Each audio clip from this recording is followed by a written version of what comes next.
G'day folks, today we're out at my worksite. Dwayno's come up with the goods and put together a fair selection, we reckon, of chainsaws.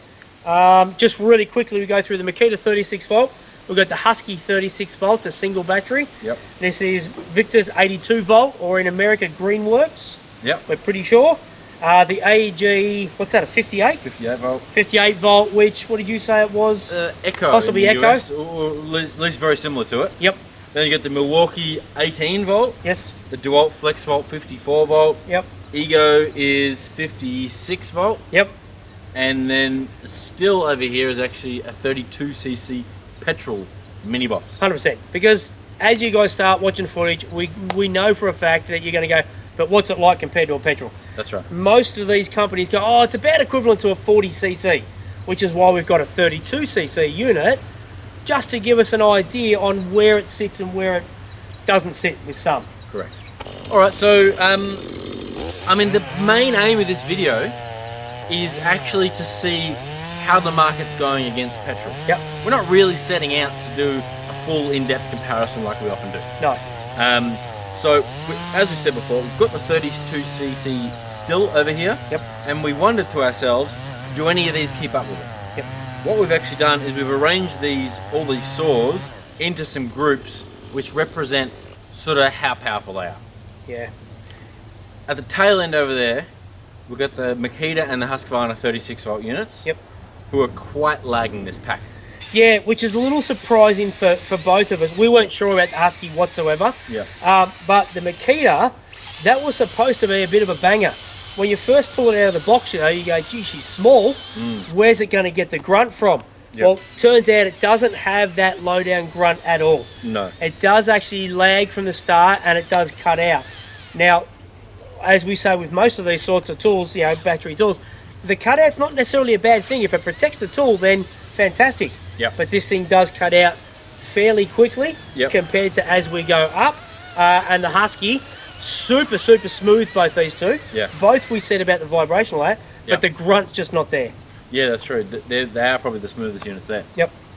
Next up, we've got a couple of units that are we reviewed ages ago, being the Victor and the AEG. Yep.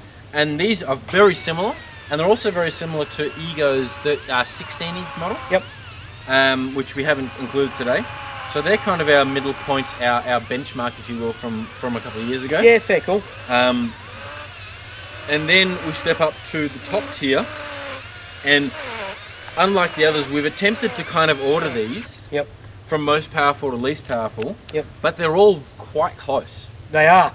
Yeah, and we did quite a few. We had some stringy bark, which was nice and dry and solid.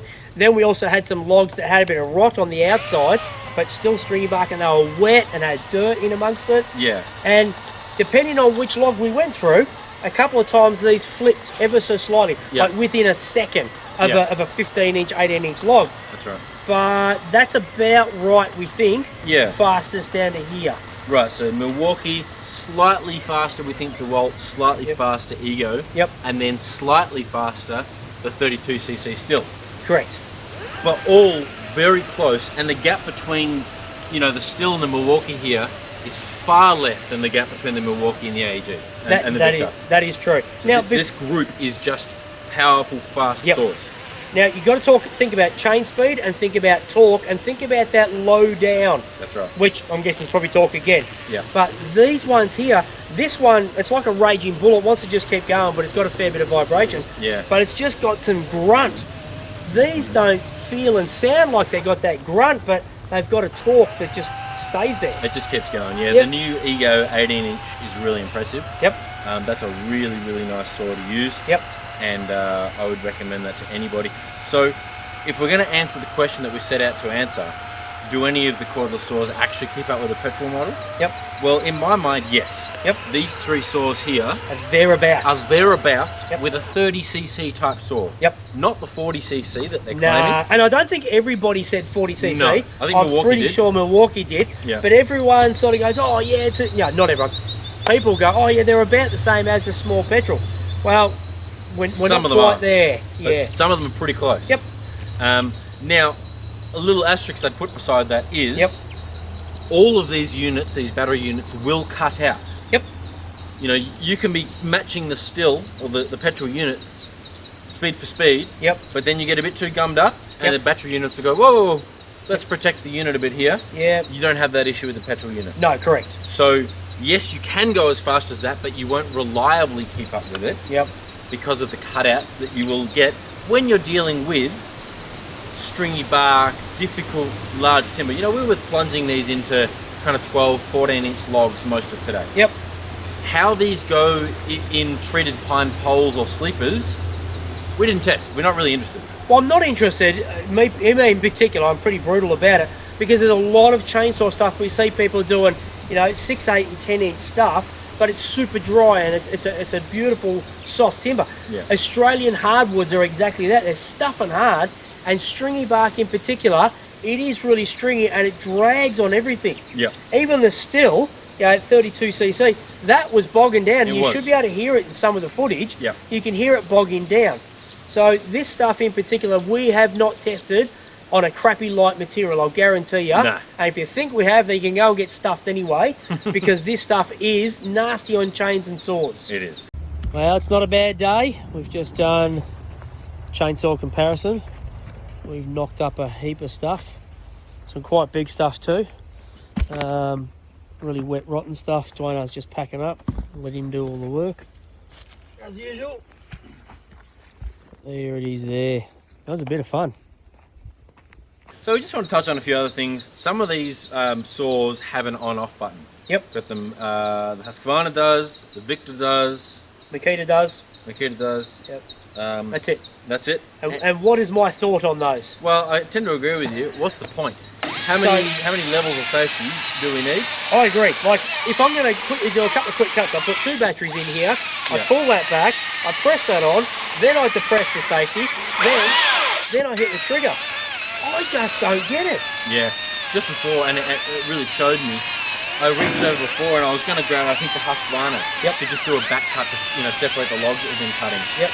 And then I went, no, can't be bothered, and I grabbed one of the other ones because I didn't want to have to turn it on and then... Yep. And I'm the one that gets crankier about the power buttons than you. Yep. And you were literally, Dwayne was literally just doing a quick, I just quickly grabbed that and he just went to the other one. So I feel like it's almost inside your head is a bit of an annoyance. Yes. Now, companies aren't going to change because we decided it's an annoyance. No. But I reckon it annoys the hell out of me. It's pretty minor, though. We shouldn't make No, it too much of a so thing. I'll wrap it up with 3 seconds of. If I'm sitting there and I'm cutting logs and then I'm moving a few around, I hate how I've got to press the button again. I want to be able to leave the thing idly. It does turn on. I turn off quite quickly. Correct. They all do. And the petrol will sit there and idle, Yeah. and you can go straight back. Anyway, we'll move on from that because I get cranky. Sure. In terms of kind of other things that stand out, we mentioned that the Milwaukee's a bit jumpy, a bit kind of bouncy. Yeah. It's not that, it doesn't handle the vibration that well. It doesn't, but I also said what we need to do was put a small asterisk about that. That is a chain from a still mower shop. Right. So that's not the original chain. But it literally, I thought I was missing a tooth or that something was wrong because it really seems to drag. Yeah. Now, I don't know whether the chain speed is slower than most, so you're feeling those teeth biting, but we're not going to sit here and do a table. No. Unless you want to, which I'm guessing you don't. Now, when it comes to chains, unlike a normal comparison, we don't literally have a brand spanking new chain on all these saws. Nah. We've given each of them a nip up, so they're fairly sharp. So, you know, some of them have done a few cuts beforehand. Yep. This isn't the most precise thing ever. We haven't timed videos for you. No. We're saying it's about. Yep. We're not saying the DeWalt is definitely more powerful than Milwaukee by 7%. Yep. I'm saying they're both really good. This group is really fast. Yep. And that's as far as we're willing to go today. Yep. Now, just to note as well, all of these have the largest batteries available to them. Yep. So that's 12 amp hours here, the 7.5 for the Ego. 4 there, 4 there. This was a 9, was it? 9.6 or something. No, in the it's a Husky. 5.2. Is it? Oh, the old numbers, man. Okay. And these is 2 6 amp hour with the Makita. Right. So these aren't all brand new. They've been in the market for a while. I think they've proved themselves really well. Yeah. It's not just, if you're camping, but stuff me, I'd much rather be taking 2 or 3 of those batteries in the back of the ute and this than 5 litres of fuel if I'm going camping with all my stuff in around it. Sure. I'm not worried about fuel venting, all that sort of stuff. Yeah. So the whole battery idea, I do like in general. Yeah. Now, when we talk about which one we like, which one we don't, we have the benefit of having all these batteries Yeah. at your place and at my place. You probably need to have a think about what platform am I on. I would probably jump platforms if I was to love the DeWalt or the Ego, in that I would add to the platform. Personally, the way we are here now, Yeah. I wouldn't add a platform if I was here and down here. No. No. And it's sad to say, because I've got a lot of Makita stuff. Yeah. You've got Makita stuff. Yeah. We both thought this might go really well. I've always loved the Victor, Yeah. and the AEG was also good and has some good OPE. Yeah. But I think you would add to your batteries and platforms if you were from there up. I really do. Yeah, yeah, quite possibly. I mean, it's going to be a hard sell for someone who's on 18-volt Makita batteries already to jump ship. 100%. That's what I'm saying, though. But maybe if you were wanting a more powerful unit than that as well, then go get yourself a 60cc petrol or something. Yep. And get a big power jump. Yep. Yep. That's fair. Cool. But if you're here, Yep. and you're thinking, should I go get myself a little petrol? Yep. Probably don't. You're thereabouts. You'd be okay. Now, interesting thing here with these top ones here, we got 54 volt. Yep. No, sorry, 54 and 56. Yep.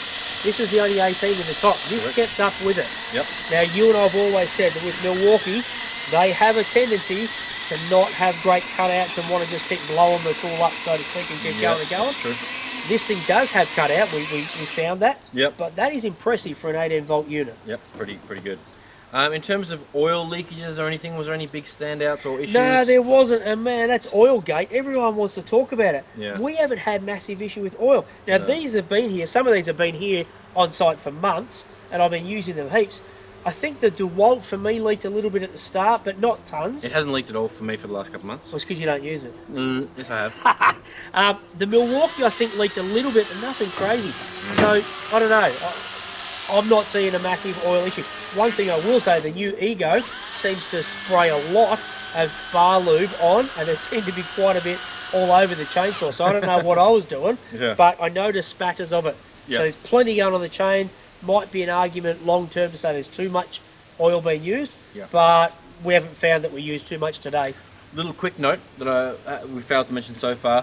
All of these are 16-inch bars, except for the Victor and the Ego. Oh, that's true, which yes. are 18s. Yes, yep. Yeah, and that's Ego's new 18-inch, and that has That's kept up really only just well. come out this month in March. Yep, correct. So, but yeah, the rest are 16s. But look, all of these, I mean, we've seen a few guys with this, a couple of guys with that. All these saws are good saws to take away. They are. I've got one little other note, and that is the AG is significantly, it's louder than the others. Yeah. And the pitch is a bit kind of, you notice it a lot. Yep. And then the Victor is really quiet. Yes. So all the others are kind of thereabouts, but those two stand out a little bit from the pack. Yes, that's true. Yep. All right. Anything else? No, I think that's it. Thanks for watching. Thanks, guys. Please like us on Instagram and Facebook, and Yep. share the video, hit the bell. Yeah, these are all our saws at the moment, or maybe not that one, but Sure. we're going to try and keep it.